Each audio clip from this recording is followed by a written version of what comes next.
Doing history is very different from doing science. In the modern world, we're accustomed to being able to prove things because we have scientific methods.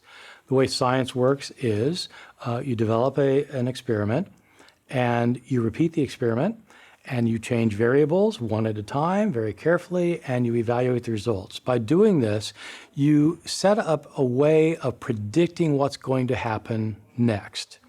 And so you have predictive probabilities. That's what science is about, making predictive probability. History doesn't work like that.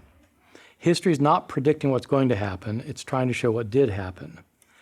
And you can't do it scientifically because you can't repeat the experiment.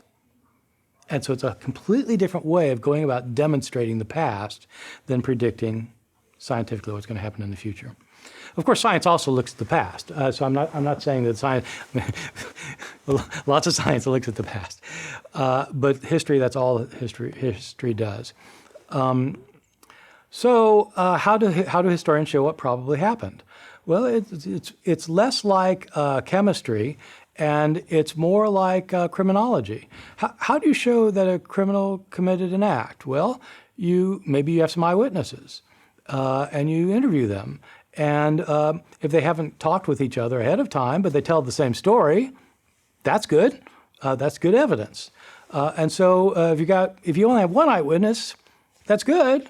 But maybe they're making it up. So what you want are lots of eyewitnesses, and you want them to agree without having collaborated. So you want corroboration without collaboration.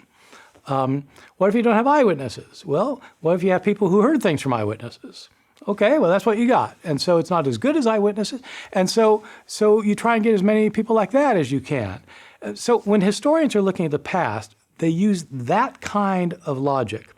They look for sources of information that are close to the time, that are numerous, that are independent of one another, that corroborate one another without collaborating with one another, and that say things that simply make sense. Sometimes you'll have witnesses that say things that, that seems implausible to me.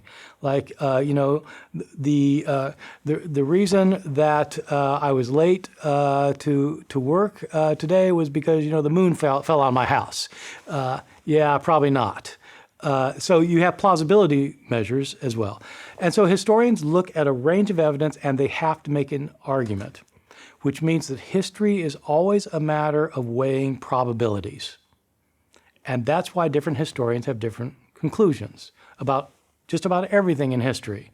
And every individual has to look at the arguments and see what's the most plausible thing based on the kinds of evidence we have.